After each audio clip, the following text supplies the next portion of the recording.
मैं कहना मुख मंत्री नूं चैलेंज करदा, आ जा तैनूं मैं दवाउणा। किन्ने चाहीदे? 90,000 नूं मरला।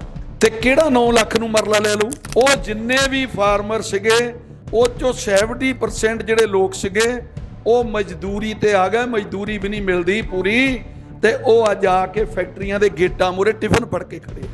ਚੀਮਾ ਸਾਹਿਬ ਕਹਿੰਦੇ ਆ ਇਹਨੂੰ ਅਸੀਂ ਕਿਸਾਨਾਂ ਨੂੰ ਪੈਸੇ ਵੱਧ ਦਵਾਉਣੇ ਆ। ਜਿਹੜਾ ਉਹਦਾ ਬਿਆਨ ਦੇਖੋ, ਲੋਕਾਂ ਨੂੰ ਗੁੰਮਰਾਹ ਕਰਨ ਲਈ ਪੈਸੇ ਵੱਧ ਦਵਾਉਣੇ ਆ। ਇਹਨੂੰ ਡਿਵੈਲਪ ਕਰਨਾ ਹੈ ਹਾਊਸਿੰਗ ਵਾਸਤੇ, ਇੰਡਸਟਰੀ ਵਾਸਤੇ, ਜਾਂ ਕਿਸੇ ਹੋਰ ਪਰਪਸ ਵਾਸਤੇ। ਇਹ ਵੱਡੀਆਂ ਕੰਪਨੀਆਂ ਨੂੰ ਦੇਣੀ ਹੈ ਇਹਨਾਂ ਨੇ। ਪੰਜਾਬ ਦੇ ਵਿੱਚ 40% ਮਕਾਨਾਂ ਨੂੰ, ਕੋਠੀਆਂ ਨੂੰ ਤਾਲੇ ਲੱਗੇ ਹੋਏ ਆ। ਤੇ ਫਿਰ ਭਾਈ ਕਿਹਦੇ ਲਈ ਡਿਵੈਲਪ ਕਰ ਰਹੇ ਹੋ ਤੁਸੀਂ? ਇਹ ਕਲੋਨੀਆਂ ਕਿਹਦੇ ਲਈ ਬਣ ਰਹੀਆਂ? ਕੇਵਲ ਤੇ ਕੇਵਲ ਜੇਬਾਂ ਭਰਨ ਲਈ ਬਣ ਰਹੀਆਂ। ਇਹ ਉੱਥੇ ਹੀ ਤੁਹਾਨੂੰ ਡੀ ਬਲੌਕ 'ਚ ਜਾ ਕੇ ਪਲਾਟ ਮਿਲਣਾ ਜਿਹੜਾ ਵਿਕਣਾ ਹੀ ਨਹੀਂ 30-35 ਸਾਲ। ਇਹ NRI ਭਰਾਵਾਂ ਨੂੰ ਸਮਝਾਈਏ। ਹੁਣ ਇਹ ਜਾਂਦੇ ਕਿੱਧਰ ਨੂੰ ਆ? ਦੇਖੋ, ਇਹ ਸੌਖਾ ਕੰਮ ਲੱਭਦੇ ਆ ਪੁੱਡਾ ਵਾਲੇ ਵੀ, ਵੀ ਨਾ ਤਾਂ ਵਿੱਚ ਦੀ ਕੋਈ ਮੇਨ ਲਾਈਨ ਲੰਘਦੀ, ਨਾ ਜ਼ਮੀਨ ਉੱਚੀ ਨੀਵੀਂ ਹੋਵੇ, ਕੋਈ ਭਰਤ ਪਾਉਣੀ ਪੈ ਜਾਏ ਇਹਨਾਂ ਨੂੰ, ਸੌਖਾ ਸਰ ਜਾਏ, ਡਿਵੈਲਪਮੈਂਟ ਲਈ ਪੈਸਾ ਨਾ ਖਰਚਣਾ ਪਵੇ, ਸਿੱਧੀ ਕਰਪਸ਼ਨ ਇਹਨਾਂ ਦੀ ਜੇਬ 'ਚ ਜਾਵੇ। ਕਹਿ ਰਿਹਾ ਵੀ ਆਪਣੇ ਘਰਾਂ 'ਚ ਆਪਣੇ ਰਵਾਇਤੀ ਸ਼ਸਤਰ ਵੀ ਤਿਆਰ ਕਰੋ ਭਰਾਵੋ। ਜੜ ਦੀ ਜ਼ਮੀਨ ਤੇ ਬੰਨੇ ਤੇ ਨਹੀਂ ਅਸੀਂ ਪੈਰ ਪਾਉਣ ਦਿੰਦੇ। 1 ਟਕਾ ਨਹੀਂ ਦੇਣਾ ਸਰਕਾਰ ਨੇ ਤੁਹਾਨੂੰ। ਖੁੱਡੇ ਬਣਾ ਕੇ ਦੇ ਦੇਣੇ 500 ਗਜ ਦੇ, 250 ਗਜ ਦੇ, ਤੇ ਉਹ ਜਿਹੜੇ ਆ ਤੁਸੀਂ ਨਾ ਤਾਂ ਉਹ 'ਚ ਖੇਤੀ ਹੋਣੀ, ਨਾ ਉਹਨੂੰ ਕੋਈ ਵਾਟਰ ਸਪਲਾਈ ਦਾ ਰਸਤਾ ਰਹਿਣਾ, ਨਾ ਕੁਛ ਹੋਣਾ। ਉਹਨੂੰ ਸਿਰਫ ਤੁਸੀਂ ਜਾਓਗੇ ਸਵੇਰੇ ਝਾਤ ਮਾਰ ਕੇ ਮੁੜਿਆ ਕਰੋਗੇ ਵੀ ਆ ਇੱਥੇ ਮੇਰਾ 500 ਗਜ ਪਿਆ, ਇਹ ਹੁਣ ਪਤਾ ਨਹੀਂ ਕਦੋਂ ਵਿਕਦਾ ਨਹੀਂ ਵਿਕਦਾ। ਗੁਰੂ ਮਹਾਰਾਜ ਦੀ ਗੋਦ 'ਚ ਬੈਠੀ ਸਾਧ ਸੰਗਤ ਜੀ, ਗੱਜ ਕੇ ਬੁਲਾਓ। ਵਾਹਿਗੁਰੂ ਜੀ ਕਾ ਖਾਲਸਾ, ਵਾਹਿਗੁਰੂ ਜੀ ਕੀ ਫਤਿਹ। ਬਹੁਤ ਅੱਛੇ ਤਰੀਕੇ ਦੇ ਨਾਲ ਵਕੀਲ ਸਾਹਿਬ ਨੇ ਤੁਹਾਨੂੰ ਸਾਰਾ ਦੱਸਿਆ ਹੈਗਾ। ਲਗਭਗ ਇਹਦੇ ਵਿੱਚ ਬਿਲਕੁਲ ਇਹ ਗੱਲ ਜਿਹੜੀ ਵਕੀਲ ਸਾਹਿਬ ਨੇ ਕਹੀ ਹੈ ਵੀ ਕਲੀਅਰ ਹੈ ਵੀ ਇਹਦੇ ਵਿੱਚ ਪੈਸਾ ਕੋਈ ਨਹੀਂ ਮਿਲਣਾ। ਆਪਾਂ ਨੂੰ ਉਹਨਾਂ ਨੇ ਡਿਵੈਲਪ ਕਰਕੇ ਉਹ ਕਹਿੰਦੇ ਹੈ 500 ਦੇ ਗਜ ਦੇ ਪਲਾਟ ਤੁਹਾਨੂੰ ਦੇਣੇ ਆ। ਕਹਿਣ ਦਾ ਭਾਵ ਖੇਤੀ ਵਿਹੀਨ ਜ਼ਮੀਨ ਕਰ ਦਿੱਤੀ ਗਈ। ਜੇ ਕਿਸੇ ਨੂੰ ਮਿਲਿਆ ਵੀ ਪਲਾਟ, ਐਗਰੀਕਲਚਰ ਖੇਤੀ ਨਹੀਂ ਕਰ ਸਕੋਗੇ ਤੁਸੀਂ। ਪਹਿਲੀ ਗੱਲ ਤਾਂ ਇਹ ਹੈ, ਤੁਹਾਤੋਂ ਖੇਤੀ ਖੋਹ ਲਈ। ਦੂਜੀ ਗੱਲ ਸਿੱਧੇ ਸ਼ਬਦਾਂ ਦੇ ਵਿੱਚ ਭਈ ਇਹ ਜਿਹੜਾ 500 ਗਜ ਦਾ ਪਲਾਟ ਦੇਣਾ ਹੈ, ਉਹਨਾਂ ਦਾ ਜੋ ਕਹਿਣਾ ਹੈ, ਉਹ ਚਾਹੇ ਚੀਮਾ ਸਾਹਿਬ ਦਾ ਬਿਆਨ ਹੈ, ਚਾਹੇ ਸਾਡੇ ਮੁੱਖ ਮੰਤਰੀ ਜੀ ਦਾ ਬਿਆਨ ਹੈ। ਜਿਵੇਂ ਵਕੀਲ ਸਾਹਿਬ ਨੇ ਕਿਹਾ ਵੀ ਉਹ ਕਹਿੰਦੇ 1 ਕਰੋੜ 20 ਲੱਖ ਕਿੱਲੇ ਦੀ ਕੀਮਤ ਹੈ, ਅਸੀਂ ਤੁਹਾਨੂੰ 4 ਗੁਣਾ ਬਣਾ ਦੇਣੀ ਹੈ। ਉਹ ਕਹਿੰਦੇ 30,000 ਗਜ ਦੇ ਹਿਸਾਬ ਨਾਲ ਅਸੀਂ ਕੀਮਤ ਰੱਖਾਂਗੇ ਉਹਦੀ, ਉਹਦੇ ਮੁਤਾਬਕ ਤੁਹਾਡੀ ਕੀਮਤ 4 ਗੁਣਾ ਹੋ ਜਾਏਗੀ। ਤੁਸੀਂ ਸਿੱਧੇ ਜਿਹੇ ਸ਼ਬਦਾਂ 'ਚ ਸਮਝੋ ਵੀ ਜਿਹਦਾ 1 ਏਕੜ ਹੈ ਉਹਨੂੰ 1200 ਗਜ ਦੇਣਾ ਹੈ। 4840 ਗਜ ਦਾ 1 ਏਕੜ ਹੈ। ਤੁਹਾਨੂੰ 2 ਕਨਾਲ ਰਕਬਾ ਵਿੱਚੋਂ ਮੋੜਨਾ ਵਾਪਸ, ਬਾਕੀ ਸਰਕਾਰ ਨੇ ਰੱਖ ਜਾਣਾ। ਉਹ ਚਾਹੇ ਕੁਛ ਰਸਤੇ ਹੋ ਗਏ, ਉਹ ਚਾਹੇ ਡਿਵੈਲਪਮੈਂਟ ਦਾ ਖਰਚਾ ਹੋ ਗਿਆ, ਚਾਹੇ ਸਰਕਾਰ ਦੀ ਆਪਣੀ ਜੇਬ ਭਰਨ ਦਾ ਹੋ ਗਿਆ।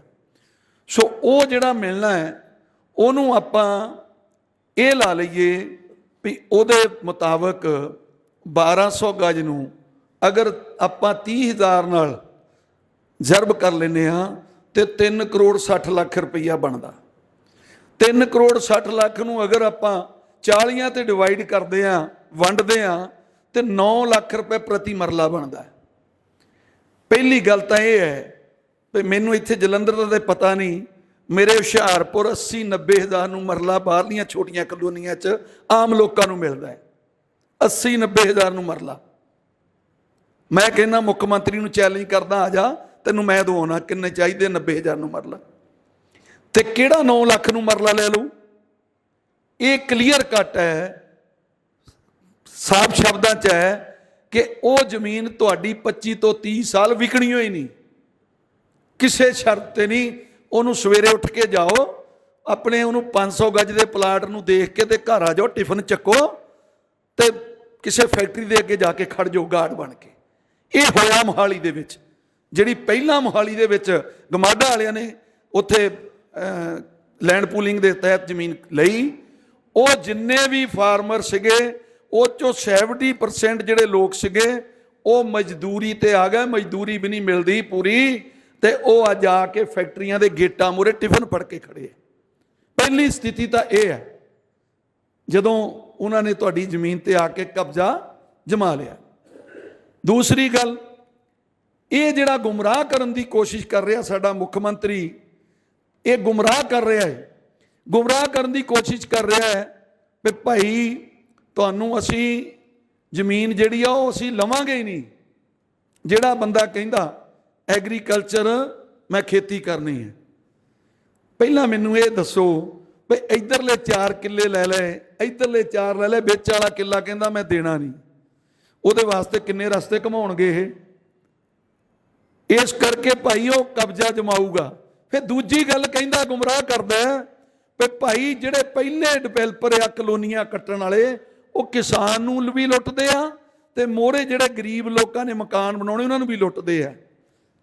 ਮੈਂ ਉਹਨੂੰ ਪੁੱਛਣਾ ਚਾਹੁੰਦਾ ਹੈ, ਮੇਰਾ ਸਵਾਲ ਹੈ ਵੀ ਭਾਈ ਤੂੰ ਮੈਨੂੰ ਇਹ ਦੱਸ ਦੇ ਭਲਿਆ ਮਾਨਸਾ ਵੀ ਕਿਹੜਾ ਗਰੀਬ 9 ਲੱਖ ਨੂੰ ਮਰਲਾ ਲੈ ਕੇ ਜ਼ਮੀਨ ਦੇ ਵਿੱਚ ਮਕਾਨ ਬਣਾ ਲਊ?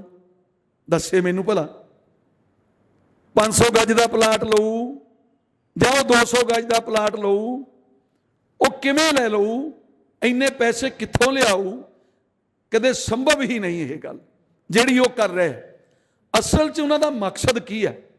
ਜਿਹੜੀ ਕਲੀਅਰ ਕੱਟ ਗੱਲ ਹੈ, ਮਕਸਦ ਇਹ ਹੈ ਵੀ ਪਹਿਲਾਂ ਤਾਂ ਉਹਨਾਂ ਨੇ ਕੋਸ਼ਿਸ਼ ਕੀਤੀ ਤਿੰਨੋਂ ਲਾਅ ਜਿਹੜੇ ਕਾਨੂੰਨ ਤੁਹਾਡੇ ਤੇ ਲਾਗੂ ਕਰਨ ਦੀ, ਉਹਦੇ ਵਿੱਚ ਵੀ ਜ਼ਮੀਨਾਂ ਖੋਹਣ ਵਾਲਾ ਤਰੀਕਾ ਸੀ, ਉਹ ਚਾਹੇ ਐਗਰੀਮੈਂਟ ਨਵੇਂ ਆਉਣੇ ਸੀ, ਹੋਰ ਕੁਝ ਸੀ।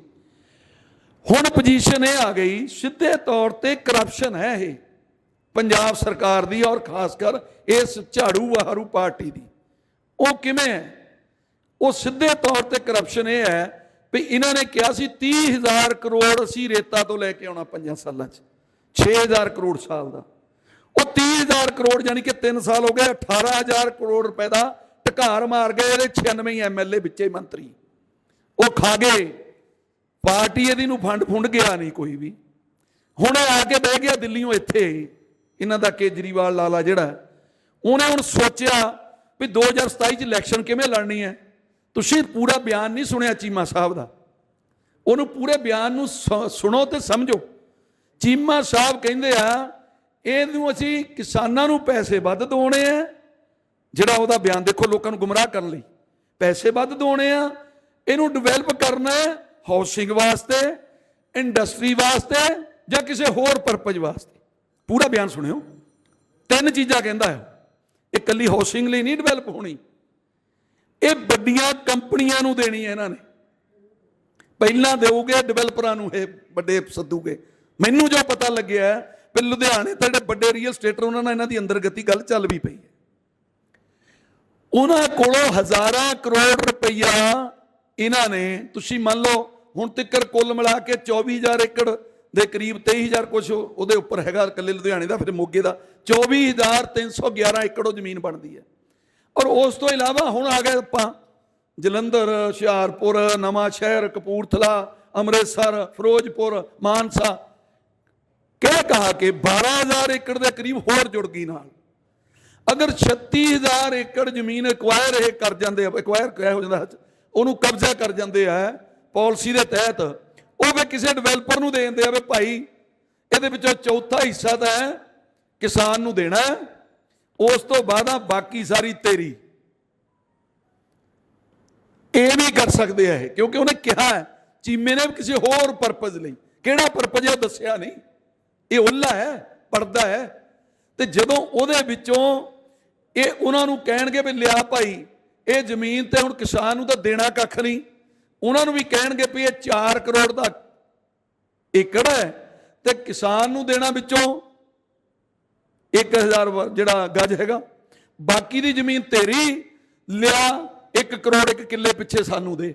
36,000 ਕਰੋੜ ਸਿੱਧਾ ਹੀ ਸਿੱਧਾ ਇਹਨਾਂ ਦੀ ਪਾਰਟੀ ਦੇ ਫੰਡ ਦੇ ਵਿੱਚ ਜਾਊਗਾ, ਜੇਬ 'ਚ ਜਾਊਗਾ, ਜਿਹੜੇ ਦਿੱਲੀੋਂ ਆ ਕੇ ਬੈਠੇ ਆ। ਇਹ ਵੱਡੀ ਕਰਪਸ਼ਨ ਹੈ, ਇਹ ਸਮਝਣ ਦੀ ਲੋੜ ਹੈ ਸਾਨੂੰ। ਇਹਨਾਂ ਨੇ ਦੇਣਾ ਦੂਣਾ ਕੱਖ ਨਹੀਂ, ਨਾ ਇੱਥੇ ਲੋਕਾਂ ਨੂੰ ਕੁਝ ਦੇਣਾ, ਨਾ ਇਹ ਲੋਕ ਹਿੱਤ 'ਚ ਹੈਗੇ ਆ। ਇਹਨਾਂ ਨੇ ਜੇਬਾਂ ਭਰਨੀਆਂ, ਉਹਦੇ ਮੂੰਹ ਨੂੰ ਲੱਗ ਗਿਆ ਕੇਜਰੀਵਾਲ ਦੇ ਖੂਨ ਲਹੂ। ਉਹ ਕਿਵੇਂ? ਜਦੋਂ ਇਹ ਪਹਿਲੀ ਦਫਾ ਆਇਆ ਉਦੋਂ ਤੁਹਾਨੂੰ ਪਤਾ ਲੱਗਾ ਹੋਊਗਾ ਵੀ ਬੜਾ ਰੌਲਾ ਪਿਆ ਸੀ ਵੀ 110 ਕਰੋੜ ਰੁਪਈਆ ਬਾਹਰੋਂ NRIs ਨੇ ਭੇਜਤਾ ਇਹਨਾਂ ਨੂੰ ਸਪੋਰਟ ਲਈ। ਉਹ ਪੈਸਾ ਉਹਨੂੰ ਲੱਗਾ ਵੀ ਪੰਜਾਬ 'ਚ ਪੈਸਾ ਇਕੱਠਾ ਹੁੰਦਾ। ਹੁਣ ਉਹ ਤਰੀਕਾ ਹੁਣ ਉਹ ਹਟ ਗਿਆ ਬੰਦ। NRI ਵੀਰ ਸਮਝ गए भी ਅਸੀਂ ਤਾਂ ਵੱਡੀ ਭਾਰੀ ਗਲਤੀ ਕਰ ਬੈਠੇ ਇਹਨਾਂ ਦੀ ਸਪੋਰਟ ਕਰਕੇ। ਹੁਣ ਇਹਨਾਂ ਨੂੰ ਪੈਸਾ ਕੋਈ ਭੇਜਣਾ ਨਹੀਂ, ਇਹ ਤਾਂ ਠੱਗ ਆ ਗਏ। ਤੇ ਫਿਰ ਉਹਨਾਂ ਨੇ ਹੁਣ ਤਰੀਕਾ ਨਵਾਂ ਲੱਭਿਆ ਵੀ ਪੈਸਾ ਆਪਾਂ ਬਟੋਰਨਾ ਕਿੱਥੋਂ ਹੈ। ਭਰਾਵੋ ਇਹਦੇ ਵਾਸਤੇ ਆਪਾਂ ਨੂੰ ਬਹੁਤ ਤਕੜੇ ਹੋ ਕੇ ਲੜਨ ਦੀ ਲੋੜ ਹੈ। ਇੱਕ ਹੋਰ ਕਹਿੰਦਾ ਮੁੱਖ ਮੰਤਰੀ, ਉਹ ਕਹਿੰਦਾ ਵੀ ਅਸੀਂ ਤਾਂ ਜੀ ਬੜਾ ਇਮਾਨਦਾਰੀ ਦਾ ਕੰਮ ਕਰਨ ਲੱਗੇ ਆ। ਜਿਹੜੀਆਂ ਪਹਿਲੀਆਂ ਸਰਕਾਰਾਂ ਉਹਦੇ ਵਿੱਚ ਰੌਲਾ ਪਾਇਆ ਜਾਂਦਾ ਸੀ ਪਹਿਲਾਂ ਵੀ ਇੱਥੇ ਜੀ ਜ਼ਮੀਨ ਸਰਕਾਰ ਨੇ ਬਾਈਪਾਸ ਕੱਢਣਾ, ਆਹ ਕਰਨਾ, ਤੇ ਇਹਨਾਂ ਦੇ ਬੰਦੇ ਖਰੀਦ ਲੈਂਦੇ ਸੀ। ਫਿਰ ਉਹ ਗਾਂ ਕਿਸਾਨ ਕੋਲੋਂ ਸਸਤੇ 'ਚ ਲੈ ਕੇ ਕਰੋੜਾਂ 'ਚ ਉਹਨਾਂ ਨੂੰ ਵੇਚਦੇ ਸੀ। ਵੇਚਦੇ ਵੀ ਹੋਣਗੇ, ਇਹਦੇ ਵਿੱਚ ਕੋਈ ਦੋ ਰਾਏ ਨਹੀਂ। ਕਹਿੰਦਾ 18,000 ਕਲੋਨੀਆਂ ਜਿਹੜੀਆਂ ਨਜਾਇਜ਼ ਕੱਟੀਆਂ ਗਈਆਂ, ਫਿਰ ਭਾਈ ਤੂੰ ਕੀ ਕਰਦਾ? ਕਿਹੜੇ ਕੰਮ ਲਈ ਤੈਨੂੰ ਚੁਣਿਆ? ਫਿਰ ਤੂੰ ਉਹਨਾਂ ਕਿਸਾਨਾਂ ਦੀ ਜਿਹੜੇ ਨੇ ਕੋਈ ਨਜਾਇਜ਼ ਕੰਮ ਕੀਤਾ ਹੀ ਨਹੀਂ, ਉਹਨਾਂ ਦੀ ਤੂੰ ਰਹਿ ਗੁਜ਼ਰ ਖੋਹ ਰਿਹਾ, ਉਹਨਾਂ ਦੇ ਕੋਲੋਂ ਉਹਨਾਂ ਦੀ ਰੋਜ਼ੀ ਰੋਟੀ ਖੋਹ ਰਿਹਾ। ਤੇ ਉਹ 18,000 ਕਲੋਨੀਆਂ ਵਾਲੇ ਵੱਲ ਨੂੰ ਕਾਹਦਾ ਨਹੀਂ ਹੁੰਦਾ? ਕਰਾ ਡਿਵੈਲਪ ਉਹਨੂੰ, ਪੁੱਡਾ ਦੇ ਮੁਤਾਬਕ, ਗਮਾਡਾ ਦੇ ਮੁਤਾਬਕ, ਗਲਾਡਾ ਦੇ ਮੁਤਾਬਕ ਉਹਨੂੰ ਡਿਵੈਲਪ ਕਰਾ। ਉੱਥੇ ਫੇਰ ਡੰਡਾ ਚੱਲ ਕੇ ਨਹੀਂ ਕਰਨਾ, ਉੱਥੋਂ ਲੱਭਣਾ ਕੱਖ ਨਹੀਂ। ਉਹ ਤਾਂ ਪਹਿਲਾਂ ਇਹਨਾਂ ਨੂੰ ਦੇ ਰਹੇ ਗੱਫੇ, ਜਿਹਦੇ ਵੱਡੇ ਜਿਹੜੇ ਰੀਅਲ ਸਟੇਟਰ ਆ ਉਹਨਾਂ ਕੋਲੋਂ ਗੱਫੇ ਲੈਂਦੇ ਆ, ਉੱਥੋਂ ਲੱਭਣਾ ਕੱਖ ਨਹੀਂ। ਇਸ ਕਰਕੇ ਉਧਰ ਨੂੰ ਨਹੀਂ ਜਾਣਾ। ਨਹੀਂ ਤਾਂ ਉਹ 18,000 ਕਲੋਨੀ ਜਿਹੜੀ ਕਹਿੰਦਾ ਨਜਾਇਜ਼ ਕੱਟੀ ਗਈ, ਉਹਨਾਂ ਵੱਲ ਕਿਉਂ ਨਹੀਂ ਜਾਂਦਾ? ਜੇ ਕਿ ਵਿਕ ਵੀ ਗਈ ਹੋਵੇ ਤੇ ਜਿਸ ਡਿਵੈਲਪਰ ਨੇ ਕੱਟੀ ਹੈ ਉਹ ਤੇ ਗਾਜ ਸਿੱਟ ਨਹੀਂ ਸਕਦੇ ਹੈ, ਉਹ ਤੇ ਪਰਚਾ ਨਹੀਂ ਦੇ ਸਕਦੇ ਵੀ ਤੂੰ 420 ਕੀਤੀ ਹੈ। ਸੋ ਇਸ ਤਰੀਕੇ ਦੇ ਨਾਲ ਇਹ ਜੋ ਕੁਛ ਅੱਜ ਇਹ ਸਾਡਾ ਮੁੱਖ ਮੰਤਰੀ ਕਰ ਰਿਹਾ, ਇਹ ਜਿਵੇਂ ਲੋਕਾਂ ਨੂੰ ਗੁੰਮਰਾਹ ਕਰਕੇ ਇਹਨੇ ਸਰਕਾਰ ਬਣਾ ਲਈ, ਕਮਲੇ ਬਣਾ ਕੇ ਸਾਨੂੰ ਸਾਰਿਆਂ ਲੋਕਾਂ ਨੂੰ ਵੀ ਬਹੁਤ ਇਮਾਨਦਾਰ ਆਉਣ ਲੱਗਾ ਇਹ। ਪਰ ਇਹਨੇ ਸਭ ਤੋਂ ਵੱਡੀ ਜਿਹੜੀ ਬੇਈਮਾਨੀ ਕੀਤੀ। ਇੱਕ ਹੋਰ ਜਿਹੜੀ ਗੱਲ ਪਹਿਲਾਂ ਉਹ ਦੱਸਿਆ ਵਕੀਲ ਸਾਹਿਬ ਨੇ ਵੀ ਜਿਹੜਾ ਸੈਕਸ਼ਨ 10 'ਚ ਹੈਗਾ ਸਾਰਾ ਕੁਛ, ਉਹਦੇ ਵਿੱਚ ਸੁਪਰੀਮ ਕੋਰਟ ਦੀ ਰੂਲਿੰਗ ਵੀ ਹੈ ਵੀ ਜਿਹੜੀ ਜ਼ਮੀਨ ਤੁਹਾਡੀ ਚਾਹੀ, ਅਸੀਂ ਸਿੱਧੇ ਸ਼ਬਦਾਂ 'ਚ ਚਾਹੀ ਉਹਨੂੰ ਕਹਿੰਦੇ ਆ, ਇੱਕ ਬਰਾਨੀ ਤੇ ਇੱਕ ਚਾਹੀ, ਪਾਣੀ ਵਾਲੀ ਉਪਜਾਊ। ਉਹਨਾਂ ਨੇ ਕਿਹਾ ਵੀ ਜਿਹੜੀ ਇੱਕ ਤੋਂ ਦੋ ਫਸਲਾਂ ਦਿੰਦੀ ਆ, ਮਤਲਬ ਇੱਕ ਤਾਂ ਹੁੰਦੀ ਵੀ ਇੱਕੋ ਹੀ ਫਸਲ ਹੁੰਦੀ ਉਹ 'ਚ ਮਾਰੂ ਜਿੱਦਾਂ ਵੀ, ਔਰ ਉਹ ਜ਼ਮੀਨ ਤੇ ਤਾਂ ਸਰਕਾਰ ਕੋਈ ਆਪਣਾ ਚਲਾ ਸਕਦੀ ਹੈ, ਪਰ ਜਿਹੜੀ ਇੱਕ ਤੋਂ ਦੋ ਫਸਲਾਂ ਦਿੰਦੀ, ਦੋ ਤੋਂ ਵੱਧ ਦਿੰਦੀ ਆ, ਉਹਨੂੰ ਸਰਕਾਰ ਆਪਣੇ ਕਬਜ਼ੇ 'ਚ ਐਕਵਾਇਰ ਜਾਂ ਹੋਰ ਤਰੀਕੇ ਨਾਲ ਨਹੀਂ ਕਰ ਸਕਦੀ। ਇਸ ਕਰਕੇ ਇਹ ਬਿਲਕੁਲ ਸਰਕਾਰ ਜਿਹੜੀ ਆ ਗੁੰਮਰਾਹ ਕਰ ਰਹੀ ਆ ਸਾਨੂੰ ਸਾਰਿਆਂ ਨੂੰ। ਇਹ ਕੇਵਲ ਧੱਕਾ ਕਰ ਰਹੀ। ਜਿਹੜੀ ਗੱਲ ਵਕੀਲ ਸਾਹਿਬ ਨੇ ਕਹੀ ਸੀ ਵੀ 10,000 ਏਕੜ ਚੰਡੀਗੜ੍ਹ, ਲੁਧਿਆਣਾ ਹੁਣ ਤੱਕ 17,000 ਏਕੜ ਚ ਆ ਸਾਰਾ ਵਿੱਚ ਹੀ ਆਲ ਇੰਡਸਟਰੀ ਜਿੰਨੀ ਹੈ ਲੁਧਿਆਣੇ ਦੀ ਸਾਰੀ 17,000 ਏਕੜ ਚ ਪੂਰਾ ਲੁਧਿਆਣਾ ਇਸ ਲਈ ਵਸਿਆ ਹੋਇਆ। ਇਹ ਨਹੀਂ ਇੱਕ ਹੋਰ ਰਸਤਾ ਨਾਲ ਲੱਭਿਆ ਵੀ 24,000 ਏਕੜ ਹੋਰ ਕਰਨਾ, ਜੇ ਚੋਂ 23,000 ਕੁਛ ਏਕੜ ਕੱਲੇ ਲੁਧਿਆਣੇ ਦੇ ਹੀ ਹੈ। ਤੇ ਫਿਰ ਭਾਈ ਜਿਹੜੀ ਗੱਲ ਵਕੀਲ ਸਾਹਿਬ ਨੇ ਕਹੀ ਸੀ, ਇਹ ਤਾਂ ਤਰੀਕਾ ਹੁੰਦਾ ਵੀ ਜੇ ਬੰਦੇ ਤੇ ਬੰਦਾ ਚੜਿਆ, ਰਹਿਣ ਨੂੰ ਜਗ੍ਹਾ ਹੈ ਨਹੀਂ, ਉਹਦੇ ਲਈ ਰਿਕੁਆਇਰਮੈਂਟ ਜ਼ਰੂਰੀ ਹੈ, ਉਹਦੇ ਵਾਸਤੇ ਡਿਵੈਲਪਮੈਂਟ ਜ਼ਰੂਰੀ ਹੈ। ਪੰਜਾਬ ਦੇ ਵਿੱਚ 40% ਮਕਾਨਾਂ ਨੂੰ, ਕੋਠੀਆਂ ਨੂੰ ਤਾਲੇ ਲੱਗੇ ਹੋਏ ਆ। ਬਹੁਤ ਸਾਰੇ NRI ਭਰਾ ਵੇਚ ਰਹੇ ਆ ਵੀ ਸਾਡੀਆਂ ਕਲੋਨੀਆਂ ਕੋਠੀਆਂ ਲੈ ਲਓ। ਤੇ ਫਿਰ ਭਾਈ ਕਿਹਦੇ ਲਈ ਡਿਵੈਲਪ ਕਰ ਰਹੇ ਹੋ ਤੁਸੀਂ? ਇਹ ਕਲੋਨੀਆਂ ਕਿਹਦੇ ਲਈ ਬਣ ਰਹੀਆਂ? ਕੇਵਲ ਤੇ ਕੇਵਲ ਜੇਬਾਂ ਭਰਨ ਲਈ ਬਣ ਰਹੀਆਂ। ਇਹ ਉਹੋ ਹੀ ਖਰੀਦਣਗੇ ਜਿਹੜੇ ਇੱਥੋਂ ਸਾਡੀਆਂ ਜ਼ਮੀਨਾਂ 'ਚੋਂ ਗੱਫੇ ਲਾਉਣਗੇ, ਤਾਂ ਉਹੋ ਹੀ ਫਿਰ ਖਰੀਦਣਗੇ ਦਿੱਲੀ ਵਾਲੇ। ਪੰਜਾਬ ਦੇ ਲੋਕ ਇਹਦੇ ਕੋ ਕਿਹੜਾ ਬੰਦਾ ਜੀ ਸਾਡੇ 'ਚੋਂ, ਮੈਂ ਕਹਿੰਦਾ ਵੀ ਕੋਈ ਫਾਰਮਰ ਐਗਰੀਕਲਚਰ ਦੇ ਵਿੱਚੋਂ ਖੇਤੀ ਕਰਕੇ ਸ਼ਹਿਰ 'ਚ ਇੱਕ ਪਲਾਟ ਕੋਈ ਲੈ ਲਵੇ, ਤਾਂ ਮੈਂ ਕਹਿੰਦਾ ਮੈਂ ਤਾਂ ਲੈ ਨਹੀਂ ਸਕਦਾ ਬਈ। ਜਿੰਨਾ ਚਿਰ ਕੋਈ ਬਾਹਰੋਂ ਸਪੋਰਟ ਨਹੀਂ ਕਿ NRI ਭਰਾ ਦੀ ਕੋਈ ਘਰ 'ਚੋਂ ਜੌਬ ਨਹੀਂ ਕਰਦਾ, ਕੋਈ ਐਕਸਟਰਾ ਇਨਕਮ ਨਹੀਂ ਹੈਗੀ, ਉਹਨਾਂ ਚਿਰ ਐਗਰੀਕਲਚਰ ਦੇ ਵਿੱਚੋਂ ਕੋਈ ਬੰਦਾ ਜਾ ਕੇ ਸ਼ਹਿਰ 'ਚ ਕੋਠੀ ਪਾਉਣ ਦੀ ਸੋਚ ਵੀ ਨਹੀਂ ਸਕਦਾ। ਜਿਵੇਂ ਵਕੀਲ ਸਾਹਿਬ ਨੇ ਕਿਹਾ ਮੈਨੂੰ 3 ਸਾਲ ਹੋ ਗਏ ਲੱਗਿਆ। ਤੇ ਫਿਰ ਇਹ ਭਾਈ ਕਿਹਨੇ ਖਰੀਦਣੀ ਹੈ? ਖਰੀਦਣੀ ਉਹਨਾਂ ਨੇ ਹੀ ਹੈ। ਸੋ ਇਸ ਕਰਕੇ ਇਹ ਤੇ ਵੱਡੀ ਸਾਨੂੰ ਜਿਹੜੀ ਆ ਲੜਨੇ ਦੀ ਲੋੜ ਹੈ। ਇਹ ਆਪਾਂ ਜੋ ਮਰਜ਼ੀ ਇਹ ਕਹੀ ਜਾਣ, ਇਹ ਲੋਕਾਂ ਨੂੰ ਗੁੰਮਰਾਹ ਕਰਨ, ਮੈਂ ਤਾਂ ਇਹ ਵੀ ਕਹਾਂਗਾ ਸਾਡੇ ਭਰਾਵਾਂ ਨੂੰ ਵੀ ਆਪਾਂ ਸਾਰਿਆਂ ਨੂੰ ਹੀ, ਜਿੰਨੇ ਵੀ ਸਾਡੇ NRI ਭਰਾ ਬਾਹਰ ਬੈਠੇ ਆ, ਕਈ ਸਾਡੇ NRI ਭਰਾਵਾਂ ਨੂੰ ਭੁਲੇਖਾ, ਉਹਨਾਂ ਨੂੰ ਆਪਾਂ ਦੱਸੀਏ ਸਾਰਾ। ਇਹ ਪਾਲਿਸੀ ਜਿਹੜੀ ਵਕੀਲ ਸਾਹਿਬ ਨੇ ਦਿੱਤੀ ਹੈ, ਮੇਰੇ ਕੋਲ ਇਹਦਾ ਹਿੰਦੀ 'ਚ ਅਨੁਵਾਦ ਹੈਗਾ ਸਿੱਧੇ ਸ਼ਬਦਾਂ 'ਚ, ਉਹ ਮੈਂ ਤੁਹਾਨੂੰ WhatsApp ਤੇ ਪਾ ਦੂੰਗਾ ਫੋਟੋ ਖਿੱਚ ਕੇ, ਉਹਨੂੰ ਪੰਜਾਬੀ 'ਚ ਵੀ ਕਰਵਾ ਦਿਆਂਗਾ ਮੈਂ ਇਹਨੂੰ ਵੀ। ਤੇ ਉਹ ਆਪਾਂ ਸਾਰੀ ਭੇਜੀਏ ਆਪਣੇ ਬਾਹਰਲੇ ਸਾਥੀਆਂ ਨੂੰ। ਪਹਿਲਾ ਕੰਮ ਇਹ ਕਰਨੇ ਵਾਲਾ, ਜਿਹੜੀ ਜਿੱਦਾਂ ਵਕੀਲ ਸਾਹਿਬ ਨੇ ਕਹੀ ਵੀ ਕੁਝ ਬੰਦੇ ਸਾਡੇ ਕਿਤੇ ਗਲਤ ਫਹਿਮੀ 'ਚ ਤਿਆਰ ਹੀ ਨਾ ਹੋ ਜਾਣ, ਉਹਨਾਂ ਨੂੰ ਦੱਸੀਏ ਵੀ ਤੁਸੀਂ ਤਾਂ ਵੇਚਣ ਲਈ ਕਹਿੰਦੇ ਆ ਵੀ ਆਪਾਂ ਹੁਣ ਵੇਚ ਦੇਣੀ 2-4 ਸਾਲਾਂ 'ਚ, ਵੀ ਸਾਡੇ ਬੱਚਿਆਂ ਨੂੰ ਇੱਥੇ ਆਉਣਾ ਨਾ ਪਵੇ। ਇਹ 30 ਸਾਲ ਵਿਕਣੀਆਂ ਹੀ ਨਹੀਂ, 30 ਸਾਲ। ਮੈਂ ਝੂਠ ਨਹੀਂ ਮਾਰ ਰਿਹਾ। ਮੇਰੇ ਹੁਸ਼ਿਆਰਪੁਰ 'ਚ, ਮੇਰੇ ਹੀ ਨਗਰ 'ਚ, ਮੇਰੇ ਹੀ ਨਗਰ ਦੀ ਜ਼ਮੀਨ ਕਾਰਪੋਰੇਸ਼ਨ ਉਹਦੀ ਮਾਲਕ ਹੋ ਗਈ, ਕਮੇਟੀ ਮਾਲਕ ਹੋ ਗਈ। ਪੰਚਾਇਤ ਦੀ ਜ਼ਮੀਨ ਜਿਹੜੀ ਸੀ ਉਹ 32 ਏਕੜ ਜ਼ਮੀਨ ਸੀ, ਉਹ 'ਚੋਂ 30 ਏਕੜ 5 ਕਨਾਲਾਂ 'ਚ ਇੰਪਰੂਵਮੈਂਟ ਟਰਸਟ ਨੇ ਕਲੋਨੀ ਕੱਟਤੀ। 17 ਸਾਲ ਹੋ ਗਏ ਜਿਹਦਾ ਫਰੰਟੇ ਵਿਕਿਆ, ਪਿੱਛੇ ਹਾਲੇ ਖਾਲੀ ਪਿਆ ਸਾਰਾ। ਜਿਵੇਂ ਵਕੀਲ ਸਾਹਿਬ ਨੇ ਕਿਹਾ ਵੀ ਉੱਥੇ ਹੀ ਤੁਹਾਨੂੰ ਡੀ ਬਲਾਕ 'ਚ ਜਾ ਕੇ ਪਲਾਟ ਮਿਲਣਾ ਜਿਹੜਾ ਵਿਕਣਾ ਹੀ ਨਹੀਂ 30-35 ਸਾਲ। ਇਹ NRI ਭਰਾਵਾਂ ਨੂੰ ਸਮਝਾਈਏ ਵੀ ਭਾਈ ਇਹ ਤਾਂ ਤੁਹਾਡੀ ਬਿਲਕੁਲ ਮਿੱਟੀ ਕਰ ਦੇਣੀ ਹੈ, ਕਿਤੇ ਯੈਸ ਨਾ ਕਰ ਦਿਓ, ਇਸ ਗੱਲ 'ਚ ਫਸ ਨਾ ਜਾਓ। ਇਹ ਢੋਂਗੀ ਜਿਹੜਾ ਸਾਡਾ ਮੁੱਖ ਮੰਤਰੀ ਆ, ਇਹ ਲੋਕਾਂ ਨੂੰ ਗੁੰਮਰਾਹ ਕਰਨ ਲਈ ਮਾਹਰ ਹੈ ਪੂਰਾ। 5 ਸਾਲ ਲੈ ਗਿਆ, ਪਰ 50 ਸਾਲਾਂ 'ਚ 50 ਸਾਲ ਸਾਡੇ ਪੰਜਾਬ ਨੂੰ ਪਿੱਛੇ ਤੱਕ ਦਿੱਤਾ ਇਸ ਬੰਦੇ ਨੇ। 50 ਸਾਲ ਇਹ ਕਹਿੰਦਾ ਸੀ ਨਾ ਪਿਛਲੀਆਂ ਸਰਕਾਰਾਂ ਨੇ 70 ਸਾਲ ਐ ਕਰਤਾ ਉਹ ਕਰਤਾ। ਹੁਣ ਚੇਤਾ ਕਰਾਉਂਦਾ ਵੀ ਇਹਨੂੰ ਪਿਛਲੇ ਕਿਤੇ ਚੰਗੇ ਸੀ ਭਾਈ, ਕੁਛ ਨਾ ਕੁਛ ਡਿਵੈਲਪ ਤਾਂ ਕਰ ਗਏ ਪੰਜਾਬ ਨੂੰ, ਪੰਜਾਬ ਦਾ ਹਿੱਤ ਤਾਂ ਰੱਖਦੇ ਸੀ। ਇਹ ਕਿਹੜਿਆਂ ਚੋਂ ਹੈ? ਉਹ ਮੈਂ ਕਹਿੰਦਾ ਇੱਕ ਚੰਨੀ 3 ਮਹੀਨੇ ਲਈ ਆਇਆ, ਮੈਂ ਉਹ ਇਹ ਕਿਸੇ ਪਾਰਟੀ ਦਾ ਪੱਖੀ ਨਹੀਂ। ਮੈਂ ਕਹਿੰਦਾ ਜਿੰਨੀ ਡਿਵੈਲਪਮੈਂਟ ਅਕਾਲੀਆਂ ਨੇ ਕੀਤੀ ਆ, ਕਿਸੇ ਨੇ ਨਹੀਂ ਪੰਜਾਬ 'ਚ ਕੀਤੀ। ਗਲਤੀਆਂ ਕੀਤੀਆਂ ਉਹਨਾਂ ਨੇ, ਭੁਗਤ ਰਹੇ ਆ। ਚੰਨੀ ਨੇ ਜਿਸ ਦਿਨ ਕਿਸਾਨਾਂ ਨੇ ਨਹੀਂ ਸੀ ਰੋਕਿਆ, ਵੈਸੇ ਇਹਨਾਂ ਨੂੰ ਪਤਾ ਸੀ ਜਿੱਥੇ ਜਾ ਰਿਹਾ ਸੀ ਫਿਰੋਜ਼ਪੁਰ, ਉਧਰ ਇਹ ਜਿੱਥੇ ਜਾ ਰਿਹਾ ਸੀ ਇਹਨੂੰ ਪਤਾ ਸੀ ਵੀ ਮੋਹਰੇ ਤਾਂ ਬੰਦੇ ਹੈ ਨਹੀਂ। 1.5 ਕਿਲੋਮੀਟਰ ਉਰੇ ਜਿੱਥੇ ਧਰਨਾ ਲੱਗਾ ਸੀ, ਉਹ ਵੀ ਸੜਕ ਦੇ ਸਾਈਡ ਤੇ ਸੀ, 1.5 ਕਿਲੋਮੀਟਰ ਉਰੇ ਹੀ ਮੁੜਿਆ ਵਾਪਸ। ਉਹਦਾ BJP ਦੇ ਵਰਕਰ ਸੀ ਇਹਦੇ ਸਾਰੇ ਜਿਹੜੇ ਉੱਥੇ ਖੜੇ ਸੀ ਨਰਿੰਦਰ ਮੋਦੀ ਦੇ, ਤਾਂ ਜਾ ਕੇ ਕਹਿਤਾ ਮੇਰੀ ਤਾਂ ਮਸੀ ਜਾਨ ਬਚੀ ਹੈ।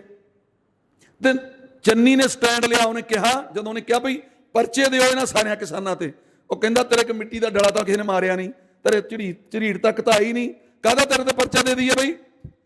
ਤੇ ਇਹ ਜਿਹੜਾ ਹੁਣ ਅਸੀਂ ਚੁਣ ਲਿਆ ਨਲਾਇਕ, ਇਹ ਜਾ ਕੇ ਗੋਡੇ ਟੇਕ ਕੇ ਇਹਦਾ ਹੱਥ ਜੋੜ ਕੇ ਮਾਫੀ ਮੰਗਿਆ ਵੀ ਜੀ ਤੁਸੀਂ ਜਦੋਂ ਪੰਜਾਬ ਗਏ ਸੀ ਤੇ ਵੱਡੀ ਭਾਰੀ ਗਲਤੀ ਹੋਈ ਜੀ, ਮੈਂ ਮਾਫੀ ਮੰਗਦਾ। ਤੈਨੂੰ ਕਿਹਨੇ ਕਿਹਾ ਮਾਫੀ ਮੰਗਣ ਨੂੰ? ਕਿਉਂਕਿ ਨਲਾਇਕ ਚੁਣ ਲਿਆ ਸੀ ਜਿਹਦੇ ਰੀੜ ਦੀ ਹੱਡੀ ਹੈ ਹੀ ਨਹੀਂ, ਉਹ ਚੁਣ ਲਿਆ। ਸੋ ਭਰਾਵੋ ਇਸ ਵੇਲੇ ਜਿਹੜੇ ਹਾਲਾਤ ਆ ਉਹ ਇਹ ਆ, ਪਹਿਲਾਂ ਤਾਂ ਆਪਣੇ ਪਿੰਡਾਂ 'ਚ ਆਪਾਂ ਸਾਂਝ ਪਾਈਏ, ਆਪਣੇ ਜਿਹੜੇ ਝਾੜੂ ਝੂੜੂ ਦੇ ਮਗਰ ਤੁਰੇ ਫਿਰਦੇ ਉਹਨਾਂ ਨਾਲ ਵੀ। ਮੈਂ ਤਾਂ ਕੀਤਾ, ਮੇਰੇ ਪਿੰਡ ਦੀ ਜ਼ਮੀਨ ਆ ਗਈ ਸਾਰੀ, ਜਿਹੜੀ ਚੰਗਾ ਟੱਕ ਸੀ ਉਹ ਲਈ ਆ ਹੁਣੀ 550 ਏਕੜ। ਉਹ ਜਿਹੜੀ ਅਸਲੀ ਟੱਕ ਸੀ ਪਿੰਡ ਦਾ ਉਹ ਧਰਿਆ ਇਹਨਾਂ ਨੇ। ਹੁਣ ਇਹ ਜਾਂਦੇ ਕਿੱਧਰ ਨੂੰ ਆ ਦੇਖੋ, ਇਹ ਸੌਖਾ ਕੰਮ ਲੱਭਦੇ ਆ ਪੁੱਡਾ ਵਾਲੇ ਵੀ, ਵੀ ਨਾ ਤਾਂ ਵਿੱਚ ਦੀ ਕੋਈ ਮੇਨ ਲਾਈਨ ਲੰਘਦੀ, ਨਾ ਜ਼ਮੀਨ ਉੱਚੀ ਨੀਵੀਂ ਹੋਵੇ, ਕੋਈ ਭਰਤ ਪਾਉਣੀ ਪੈ ਜਾਏ ਇਹਨਾਂ ਨੂੰ, ਸੌਖਾ ਸਰ ਜਾਏ, ਡਿਵੈਲਪਮੈਂਟ ਲਈ ਪੈਸਾ ਨਾ ਖਰਚਣਾ ਪਵੇ, ਸਿੱਧੀ ਕਰਪਸ਼ਨ ਇਹਨਾਂ ਦੀ ਜੇਬ 'ਚ ਜਾਵੇ, ਪੈਸਾ ਇਹਨਾਂ ਨੇ ਵੀ ਲੈਣਾ। ਜਿੰਨੇ ਪੁੱਡਾ ਵਾਲੇ ਅਫਸਰ ਹੈ ਨਹੀਂ ਕਹਿਣਾ ਉੱਪਰ ਡਿਵੈਲਪ ਕਰਨ ਲਈ ਅਸੀਂ ਸੜਕਾਂ ਤਾਂ ਇੰਨੇ 100 ਕਰੋੜ ਲਾਤਾ, ਲਾਣਾ ਹੈ ਨਹੀਂ। ਜ਼ਮੀਨ ਉਹ ਸਾਂਭਣੀ ਆ ਜਿਹੜੀ ਪੱਧਰੀ ਆ, ਸਿਰੇ ਦੀ ਜ਼ਮੀਨ ਹੈ।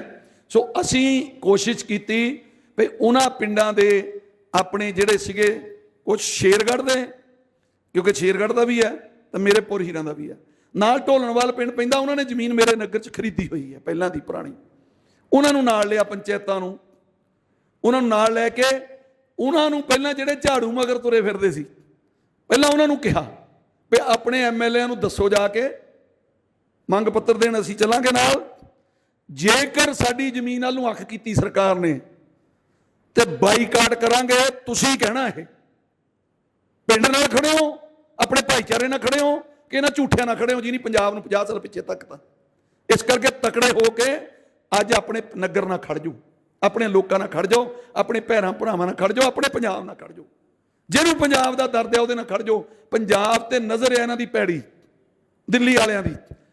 ਤੁਸੀਂ ਆ ਦੇਖੋ ਭਾਰਤਮਾਲਾ ਪ੍ਰੋਜੈਕਟ ਰਾਹੀਂ ਕਈ ਜਗ੍ਹਾ ਤਾਂ ਜਿੱਥੇ ਲੋੜ ਹੀ ਨਹੀਂ, ਆ ਸਾਡੇ ਇੱਧਰ ਉੱਪਰ ਹੁਸ਼ਿਆਰਪੁਰ ਤੋਂ ਉੱਪਰ ਨੂੰ ਇੱਕ ਕੱਢਤਾ, ਉਹ ਪਹਾੜਾਂ ਜਿਹਾਂ ਦੇ ਵਿੱਚ ਨੂੰ, ਜਿੱਥੇ ਲੋੜ ਹੀ ਨਹੀਂ ਕੋਈ ਸਮਝਦੇ ਸੀ। ਕਹਿਣ ਦਾ ਭਾਵ ਹੈ ਵੀ ਪਹਿਲਾਂ ਤਾਂ ਭਾਰਤਮਾਲਾ ਪ੍ਰੋਜੈਕਟ ਰਾਹੀਂ ਤੁਹਾਨੂੰ ਰਗੜਿਆ, ਹੁਣ ਜਿਹੜੀ ਬਚਦੀ ਆ ਉਹ ਇਹਨਾਂ ਨੇ 165 ਪ੍ਰਪੋਜ਼ਲਾਂ ਤਿਆਰ ਕੀਤੀਆਂ ਹੋਈਆਂ, ਅਜੇ 27 ਨੂੰ ਮਨਜ਼ੂਰੀ ਦਿੱਤੀ ਆ। ਇਹਦੇ ਵਿੱਚ ਛੋਟੇ ਕਸਬੇ ਵੀ ਆਉਣੇ ਆ, ਆਦਮਪੁਰ, ਜਿਹੜਾ ਸਾਡੇ ਜਿੱਦਾਂ ਹੁਸ਼ਿਆਰਪੁਰ ਦੇ ਨਾਲ ਗੜ੍ਹ ਸ਼ੰਕਰ ਹੈ, ਦਸੂਹਾ ਹੈ, ਉਹ ਸਭ ਆਉਣੇ ਇਹਦੇ ਵਿੱਚ, ਤਲਵਾੜਾ ਹੈ, ਟਾਂਡਾ ਹੈ, ਉਹ ਸਭ ਆਉਣੇ ਆ, ਕਿਉਂਕਿ ਇਹਨਾਂ ਨੇ ਜ਼ਮੀਨ ਹੜੱਪ ਕਰਨੀ ਹੈ। ਤਾਂ ਸ਼ੁਰੂਆਤ ਹੈ, ਇਹ ਸ਼ੁਰੂਆਤ ਹੈ। ਇਸ ਕਰਕੇ 165 ਪ੍ਰਪੋਜ਼ਲਾਂ ਇਹਨਾਂ ਨੇ ਬਣਾਈਆਂ, ਜਿਹਦੇ ਵਿੱਚ ਪੂਰੇ ਪੰਜਾਬ ਦੀ ਜ਼ਮੀਨ ਨੱਪਣ ਦੀ ਕੋਸ਼ਿਸ਼ ਹੈ। ਔਰ ਕੱਲਾ ਇੱਥੇ ਨਹੀਂ ਰੁਕਣਾ, ਅਜੇ ਇੱਕ ਅੰਦਰਗਤੀ ਗੱਲ ਚੱਲਦੀ ਹੈ। ਖੁਸ਼ਕ ਬੰਦਰਗਾਹ ਇੱਕ ਪੱਟੀ ਦੇ ਨੇੜੇ ਉਹ ਬਣਾਉਣੀ ਹੈ, ਉਹ 'ਚ ਜ਼ਮੀਨ ਜਾਣੀ ਹੈ ਹਜ਼ਾਰਾਂ ਏਕੜ। ਇੱਕ ਬੁਲਟ ਟ੍ਰੇਨ ਤੁਹਾਡਾ ਉਹਦਾ ਤਾਂ ਹੈ ਕਲੀਅਰ, ਹੀ ਰੌਲਾ ਹੀ ਹੈ ਭਈ ਆ ਗਈ, ਸਮਝ ਲਓ, ਉਹ 'ਚ ਜ਼ਮੀਨ ਜਾਣੀ ਹੈ। ਪੰਜਾਬ ਦੀ ਜ਼ਮੀਨ ਤੇ ਅਟੈਕ ਨਹੀਂ, ਇਹ ਤੁਹਾਡੀ ਹੋਂਦ ਤੇ ਅਟੈਕ ਹੋਆ ਭਰਾਵੋ। ਇਸ ਕਰਕੇ ਆਪਾਂ ਨੂੰ ਅੱਜ ਤਕੜੇ ਹੋ ਕੇ ਲੜਨਾ ਪੈਣਾ। ਕਾਨੂੰਨੀ ਦਾਅ ਪੇਚ ਤਾਂ ਵਕੀਲ ਸਾਹਿਬ ਨੇ ਬੜੇ ਅੱਛੇ ਤਰੀਕੇ ਨਾਲ ਤੁਹਾਨੂੰ ਦੱਸਿਆ, ਸਾਡੇ ਤੋਂ ਵੱਧ ਜਾਣਦੇ ਆ, ਪਰ ਮੈਂ ਸਿੱਧੇ ਸ਼ਬਦਾਂ 'ਚ ਜਿਹੜੀ ਗੱਲ ਕਰਦਾ ਕਿ ਸਿੱਧੇ ਸ਼ਬਦਾਂ 'ਚ ਇਹ ਤੁਹਾਡੀ ਹੋਂਦ ਤੇ ਅਟੈਕ ਹੈ ਪੰਜਾਬ ਦੀ ਤੇ। ਇਸ ਕਰਕੇ ਭਰਾਵੋ ਆਪਣਿਆਂ ਉਹਨਾਂ ਸੱਜਣਾਂ ਨੂੰ ਕਹੋ ਜਿਹੜੇ ਵੀ ਇਹਨਾਂ ਦੇ ਮਗਰ ਤੁਰੇ ਫਿਰਦੇ ਆ, ਉਹਨਾਂ ਨੂੰ ਕਹੋ ਭਰਾਵੋ ਵੀ ਜਾਂ ਤਾਂ ਆਪਣੇ ਐਮਐਲਏ ਨੂੰ ਕਹੋ ਵੀ ਸਾਡੇ ਨਾਲ ਖੜ ਜਾ। ਬਈ ਮੇਰੇ ਹਲਕੇ 'ਚ ਹਲਕਾ ਐਮਐਲਏ ਦੀ ਇੱਕ ਤਾਕਤ ਹੁੰਦੀ ਹੈ, ਉਹ ਕਹੇ ਮੇਰੇ ਹਲਕੇ 'ਚ ਤੁਸੀਂ ਮੈਨੂੰ ਪੁੱਛੇ ਤਾਂ ਕਿਵੇਂ ਬਿਨਾਂ ਕਿਵੇਂ ਐਕਵਾਇਰ ਕਰ ਲਓਗੇ ਜ਼ਮੀਨ, ਉਹ ਤੁਹਾਡੇ ਨਾਲ ਖੜ ਸਕਦਾ ਜੇ ਉਹਦੇ ਗਿੱਟਿਆਂ ਜਾਨ ਹੋਵੇ, ਜੇ ਰੀੜ ਦੀ ਹੱਡੀ ਹੋਵੇ। ਪਰ ਇਹਨਾਂ ਦੇ ਹੈ ਨਹੀਂ, ਜਿਹੜੇ 96 ਦੇ 96 ਹੀ ਮੁਰਦੇ ਆ, ਹੈ ਨਹੀਂ ਕੋਈ ਜਾਨ ਵਾਲਾ ਇਹਨਾਂ 'ਚ। ਪਰ ਕੋਈ ਗੱਲ ਨਹੀਂ, ਆਪਣੀ ਜ਼ਮੀਨ ਦੀ ਰਾਖੀ ਆਪ ਕਰਾਂਗੇ, ਕਿਸੇ ਗੱਲੋਂ ਘਬਰਾਉਣ ਦੀ ਉਦਰਨ ਦੀ ਲੋੜ ਨਹੀਂ। ਮੈਂ ਇਹ ਵੀ ਕਿਹਾ ਬਹੁਤ, ਹੁਣ ਸਟੇਜ ਤੋਂ ਲੁਧਿਆਣੇ ਵੀ ਉਸ ਦਿਨ ਕਿਹਾ ਸੀ, ਹੁਸ਼ਿਆਰਪੁਰ ਵੀ ਕਿਹਾ, ਤੇ ਹੁਣ ਸ਼ਾਇਦ ਮੈਨੂੰ ਕਪੂਰਥਲੇ ਵੀ ਜਾਣਾ ਪਵੇ। ਮੈਂ ਇਹ ਕਹਿ ਰਿਹਾ ਵੀ ਆਪਣੇ ਘਰਾਂ 'ਚ ਆਪਣੇ ਰਵਾਇਤੀ ਸ਼ਸਤਰ ਵੀ ਤਿਆਰ ਕਰੋ ਭਰਾਵੋ, ਰਵਾਇਤੀ ਸ਼ਸਤਰ ਆਪਣੇ ਜਿਹੜੇ ਆਮ ਘਰਾਂ 'ਚ ਹੁੰਦੇ ਸੀ। ਐ ਨਹੀਂ ਜੜ ਦੀ ਜ਼ਮੀਨ, ਜਿਵੇਂ ਇਹਨਾਂ ਨੇ ਕਿਹਾ ਵਕੀਲ ਸਾਹਿਬ ਨੇ, ਜੜ ਦਾ ਮਤਲਬ ਕਿਸਾਨ, ਜੜ ਦੀ ਜ਼ਮੀਨ ਤੇ ਬੰਨੇ ਤੇ ਨਹੀਂ ਅਸੀਂ ਪੈਰ ਪਾਉਣ ਦਿੰਦੇ, ਕਿਵੇਂ ਲੈ ਜਾਣਗੇ ਇਹ। ਤੇ ਮੈਂ ਵੀ ਕਿਹਾ, ਫਿਰ ਆਨਲਾਈਨ ਕਿਹਾ ਸਾਰਿਆਂ ਨੂੰ, ਅਫਸਰਾਂ ਨੂੰ ਵੀ ਕਹਿ ਕੇ ਆਏ, ਜੇ ਇਸ ਅਫਸਰ ਨੇ ਸਾਡੀ ਜ਼ਮੀਨ 'ਚ ਪੈਰ ਪਾਉਣਾ ਹੈ ਭਾਈ, ਉਹ ਆਪਣਾ ਆਪ ਵਿਚਾਰ ਕੇ ਆਵੇ ਫਿਰ, ਤੇ ਉਹਦੀ ਜ਼ਿੰਮੇਵਾਰੀ ਵੀ ਪੰਜਾਬ ਸਰਕਾਰ ਦੀ ਹੋਏਗੀ।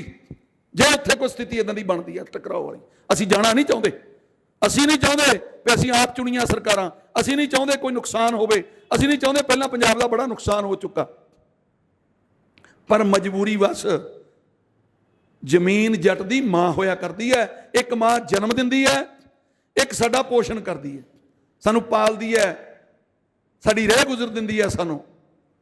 ਤੇ ਫਿਰ ਕੋਈ ਸਾਡੀ ਮਾਂ ਨੂੰ ਅੱਖ ਭਰ ਜੇ, ਕੋਈ ਪੈਰ ਪਾ ਜੇ, ਸੁੱਕਾ ਚਲਿਆ ਜਾਊ, ਬਿਲਕੁਲ ਨਹੀਂ ਜਾਣ ਦੇਵਾਂਗੇ। ਤਕੜੇ ਹੋ ਕੇ ਤੁਸੀਂ, ਘਬਰਾਉਣ ਦੀ ਗੱਲ ਕੋਈ ਨਹੀਂ। ਇਹ ਜ਼ਰੂਰ ਹੈ ਕਿ ਆਪਾਂ ਚਾਰਾਜੋਈ ਪਹਿਲਾਂ ਜ਼ਰੂਰ ਕਰਨੀ, ਕੱਲ ਨੂੰ ਇਹ ਨਹੀਂ ਕਹਿਣਾ। ਮੈਂ ਤਦ ਕਿਹਾ ਸੀ ਸੁਖਬੀਰ ਨੂੰ, ਉਹ ਕਹਿੰਦੇ ਜਥੇਬੰਦੀਆਂ ਨੂੰ ਤਾਂ ਕੰਮ ਹੀ ਇਹ ਹੈ, ਇਹ ਤਾਂ ਲੋਕਾਂ ਨੂੰ ਭੜਕਾਉਂਦੇ ਆ, ਗੁੰਮਰਾਹ ਕਰਦੇ ਆ, ਇਹ ਪੋਲੀਟੀਕਲ ਪਾਰਟੀਆਂ ਦੇ ਗੁੰਮਰਾਹ ਕੀਤੇ ਹੋਏ ਆ।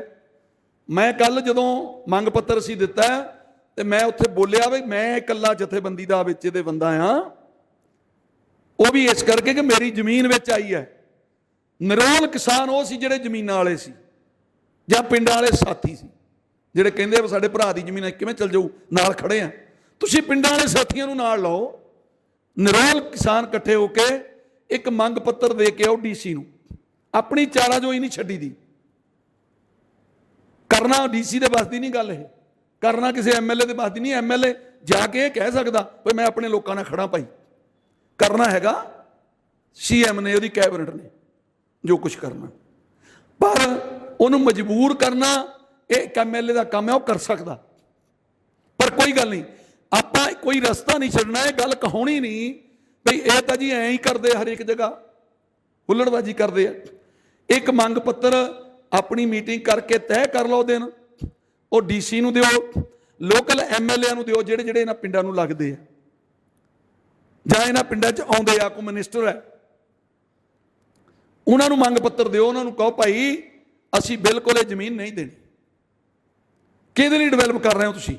ਸੋ ਇਸ ਕਰਕੇ ਤਕੜੇ ਹੋ ਕੇ ਭਰਾਵੋ, ਮੈਂ ਇਹ ਕਹਾਂਗਾ ਵੀ ਕਿਸੇ ਗੱਲੋਂ ਉਦਣ ਦੀ ਲੋੜ ਨਹੀਂ, ਘਬਰਾਉਣ ਦੀ ਲੋੜ ਨਹੀਂ। ਜ਼ਮੀਨ ਬਿਲਕੁਲ ਨਹੀਂ ਦੇਵਾਂਗੇ। ਸਾਡੀ ਇਹ ਜਿਹੜੀ ਪ੍ਰਪੋਜ਼ਲ ਹੈ, ਇਹ ਪਹਿਲਾਂ ਵੀ ਇੱਕ ਵਾਰੀ ਸਾਡੇ ਉਸ ਪਿੰਡ ਦੀ ਆ ਗਈ ਸੀ, 250 ਕਿੱਲਾ। ਪ੍ਰਕਾਸ਼ ਸਿੰਘ ਬਾਦਲ ਦੀ ਸਰਕਾਰ ਸੀ ਇਹ 2012-13 ਦੇ ਵਿੱਚ, ਉਦੋਂ ਪ੍ਰਪੋਜ਼ਲ ਆਈ ਸੀ ਤੇ ਅਸੀਂ ਉਦੋਂ ਵੀ ਅੜ ਗਏ ਸੀ। ਅਸੀਂ ਕਿਹਾ ਆਪਾਂ ਬਿਲਕੁਲ ਨਹੀਂ ਦੇਵਾਂਗੇ।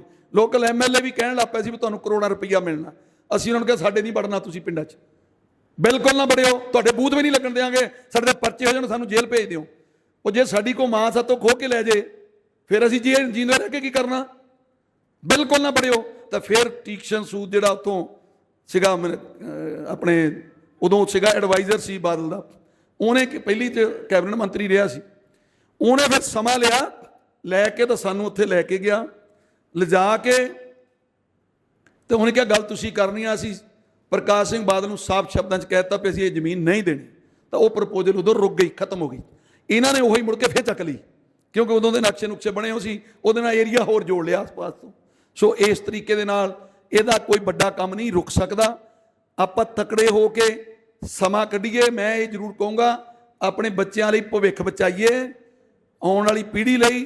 ਜਿਹੜੇ ਇੱਥੇ ਸੱਜਣ ਰਹਿਣਾ ਚਾਹੁੰਦੇ ਆ, ਜਿਹੜੇ ਤਾਂ NRI ਭਰਾ ਜਿਨ੍ਹਾਂ ਦੇ ਬੱਚੇ ਬਾਹਰ ਆ, ਉਹਨਾਂ ਦੀ ਤਾਂ ਬੇਵਸੀ ਆ, ਹੁਣ ਬੱਚਿਆਂ ਨੇ ਆਉਣਾ ਨਹੀਂ, ਉਹ ਬੱਚਿਆਂ ਨੇ ਉੱਧਰ ਰਹਿਣਾ ਹੈ। ਪਰ ਆਪਾਂ ਤਾਂ ਕੋਸ਼ਿਸ਼ ਕਰੀਏ ਆਪਣੇ ਪੰਜਾਬ ਨੂੰ ਸਾਂਭਣ ਲਈ। ਇਸ ਕਰਕੇ ਭਰਾਵੋ ਆਪਾਂ NRI ਭਰਾਵਾਂ ਨਾਲ ਵੀ ਸਲਾਹ ਮਸ਼ਵਰਾ ਬਾਹਰ ਸਾਰਿਆਂ ਨਾਲ ਕਰੀਏ, ਪਿਆਰ ਨਾਲ ਉਹਨਾਂ ਨੂੰ ਦੱਸੀਏ ਪ੍ਰਪੋਜ਼ਲ ਆਇਆ ਇਹ 'ਚ ਮਿਲਣਾ ਕੱਖ ਨਹੀਂ, ਇੱਕ ਟਕਾ ਨਹੀਂ ਦੇਣਾ ਸਰਕਾਰ ਨੇ। ਤੁਹਾਨੂੰ ਖੁੱਡੇ ਬਣਾ ਕੇ ਦੇ ਦੇਣੇ 500 ਗਜ ਦੇ, 250 ਗਜ ਦੇ, ਤੇ ਉਹ ਜਿਹੜੇ ਆ ਤੁਸੀਂ ਨਾ ਤਾਂ ਉਹ 'ਚ ਖੇਤੀ ਹੋਣੀ, ਨਾ ਉਹਨੂੰ ਕੋਈ ਵਾਟਰ ਸਪਲਾਈ ਦਾ ਰਸਤਾ ਰਹਿਣਾ, ਨਾ ਕੁਛ ਹੋਣਾ। ਉਹਨੂੰ ਸਿਰਫ ਤੁਸੀਂ ਜਾਓਗੇ ਸਵੇਰੇ ਝਾਤ ਮਾਰ ਕੇ ਮੁੜਿਆ ਕਰੋਗੇ ਵੀ ਆ ਇੱਥੇ ਮੇਰਾ 500 ਗਜ ਪਿਆ, ਇਹ ਹੁਣ ਪਤਾ ਨਹੀਂ ਕਦੋਂ ਵਿਕਦਾ ਨਹੀਂ ਵਿਕਦਾ। ਫਿਰ ਜੇ ਨਹੀਂ ਵਿਕਦਾ ਫਿਰ ਕੀ ਕਰੋਗੇ? ਫਿਰ ਉਹ ਜਿਹੜਾ ਡਿਵੈਲਪਰ ਹੋਊਗਾ, ਜਿਹੜਾ ਬਾਕੀ ਤੇ ਕਬਜ਼ਾ ਕਰਕੇ ਬੈਠਾ ਹੋਊਗਾ, ਉਹ ਕਹੂਗਾ ਭਾਈ ਇਹ ਤਾਂ ਵਿਕਦੀ ਨਹੀਂ ਤੇ ਮਾਰਕੀਟ ਵੈਲਿਊ ਆ ਸੀ ਜਿਵੇਂ ਵਕੀਲ ਸਾਹਿਬ ਨੇ ਕਿਹਾ ਉਹਦੇ ਮੁਤਾਬਕ ਦੇ ਦੇ। ਤਾਂ ਫਿਰ ਕੀ ਰਹਿ ਗਿਆ ਤੁਹਾਡੇ ਕੋਲ? ਕਿੱਲੇ ਦੀ ਜਗ੍ਹਾ 2 ਕਨਾਲ ਹੀ ਰਹਿ ਗਿਆ। ਮਾਰਕੀਟ ਵੈਲਿਊ ਸੌਰੀ ਉਹਦੀ ਜਿਹੜੀ ਕਲੈਕਟਰ ਰੇਟ ਆ ਉਹਦੇ ਮੁਤਾਬਕ ਲੈ ਲਾ ਭਾਈ। ਹੁਣ ਤਾਂ ਗੁਣਾ ਗਾਣਾ ਵੀ ਨਹੀਂ ਦੇਣਾ ਵਧਾ ਕੇ ਡਿਵੈਲਪਰ ਨੇ, ਉਹਨੇ ਕਹਿਣਾ ਭਾਈ ਇੰਨੇ ਕਿਹਾ ਲੈਣੇ ਤੇ ਲੈ ਲਾ, ਨਹੀਂ ਤਾਂ ਰਹਿਣ ਦੇ ਭਾਈ। ਤੇ ਫਿਰ ਕੀ ਬਣੂ? ਫਿਰ ਜ਼ਮੀਨ ਦਾ 1/4 ਹਿੱਸਾ ਵੇਚਾਂਗੇ ਔਰ ਘੱਟ ਰੇਟ 'ਚ ਵੇਚਾਂਗੇ, ਨਾ ਬਾਹਰ ਕੋਈ ਖਰੀਦ ਸਕਾਂਗੇ। ਸੋ ਭਰਾਵੋ ਇਸ ਕਰਕੇ ਤਕੜੇ ਹੋ ਕੇ ਸੰਘਰਸ਼ ਕਰਨ ਦੀ ਲੋੜ ਹੈ। ਜਥੇਬੰਦੀਆਂ ਸਾਰੀਆਂ ਨਾਲ ਗੱਲ ਮੇਰੀ ਹੋ ਚੁੱਕੀ ਹੈ, ਨਾਲ ਖੜੀਆਂ, ਪਰ ਸ਼ੁਰੂਆਤ ਤੁਹਾਨੂੰ ਖੁਦ ਕਰਨੀ ਪੈਣੀ ਆ, ਨਗਰਾਂ ਨੂੰ ਆਪ ਮੋਹਰੇ ਹੋ ਕੇ। ਤੇ ਜਿੱਥੇ ਲੱਗਦਾ ਹੋਊ ਫਿਰ ਧੱਕਾ ਹੁੰਦਾ, ਉੱਥੇ ਜਥੇਬੰਦੀਆਂ ਸਾਰੀਆਂ ਪੰਜਾਬ ਦੀਆਂ ਬਾੜਾਂਗੇ ਲਿਆ ਕੇ। ਕੋਈ ਐਸੀ ਨਹੀਂ ਘਬਰਾਉਣ ਦੀ ਗੱਲ। ਮੈਂ SKM ਨਾਲ ਵੀ ਗੱਲ ਕਰ ਰਿਹਾ, SKM ਨੌਨ ਪੋਲੀਟੀਕਲ ਨਾਲ ਵੀ ਕਰ ਰਿਹਾ, ਕਿਸਾਨ ਮਜ਼ਦੂਰ ਮੋਰਚੇ 'ਚ ਮੈਂ ਹੈਗਾ ਹੀ ਆ ਪੰਧੇਰ ਹੋਣਾ ਨਾਲ। ਜਿਹੜੀ ਵਕੀਲ ਸਾਹਿਬ ਨੇ ਗੱਲ ਕਹੀ, ਦੇਖੋ ਆਪਾਂ ਨੂੰ ਥੋੜ੍ਹਾ ਜਿਹਾ ਤਕੜੇ ਹੋਣਾ ਪੈਣਾ। ਦੁਆਬੇ ਵਾਲੇ ਅਸੀਂ ਥੋੜ੍ਹੇ ਜਿਹੇ ਹੋ ਗਏ ਹਾਂ ਜ਼ਿਆਦਾ ਸੋਲ। ਮਾਝੇ ਵਾਲਿਆਂ ਨੇ ਜਿਹੜੀ ਇਹਨਾਂ ਨੇ ਗੱਲ ਕਹੀ ਹੈ, ਗੁਰਦਾਸਪੁਰ ਜਿੱਦਣ ਜ਼ਮੀਨ ਲਈ ਆ, ਤੁਸੀਂ ਇਹ ਵੀ ਵੇਖਿਆ ਉਹ ਦੂਜੇ ਦਿਨ ਉਹਨੇ ਜਾ ਕੇ ਕਬਜ਼ਾ ਵੀ ਲੈ ਲਿਆ 50 ਟਰੈਕਟਰ ਇਕੱਠੇ ਕਰਕੇ।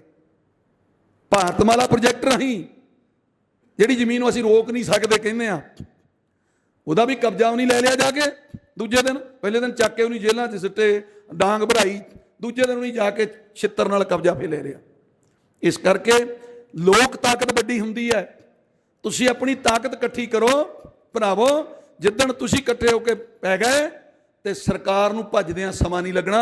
ਭਜਾ ਲਾਂਗੇ ਇਹਨਾਂ ਨੂੰ, ਕੋਈ ਏਡੀ ਨਹੀਂ ਗੱਲ। ਇਹਨਾਂ ਦੇ ਤਾਂ ਹੈ ਹੀ ਕੱਖ ਨਹੀਂ ਪੈਰਾਂ ਥੱਲੇ, ਇਹ ਤਾਂ ਉੱਪਰ ਉੱਪਰ ਹੀ ਉੱਡੇ ਫਿਰਦੇ ਆ, ਹੈ ਹੀ ਨਹੀਂ। ਇਹ ਤਾਂ ਉਹ ਦਿੱਲੀ ਵਾਲੇ ਆਉਂਦੇ ਆ, ਉਹ ਦਬਕਾ ਮਾਰੀ ਜਾਂਦੇ ਆ। ਆ ਜਿਹੜਾ ਦਿੱਲੀ 'ਚੋਂ ਨੱਠਾ ਆ ਪੈਸੇ ਠੱਗੀ ਕਰਕੇ, ਉਹ ਤੋਂ ਡਰੀ ਜਾਂਦੇ ਆ। ਕੇਜਰੀਵਾਲ ਠੱਗੀ ਕਰਕੇ ਭੱਜਿਆ, ਉੱਥੋਂ ਪਰਚਾ ਆ ਉੱਥੇ ਠੱਗੀ ਦਾ।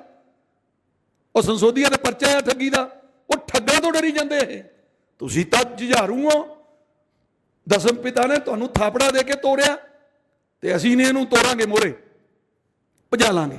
ਸੋ ਇਸ ਕਰਕੇ ਮੈਂ ਜ਼ਿਆਦਾ ਸਮਾਂ ਲੈ ਗਿਆ ਹਾਂ, ਮੈਂ ਮਾਫੀ ਚਾਹਾਂਗਾ।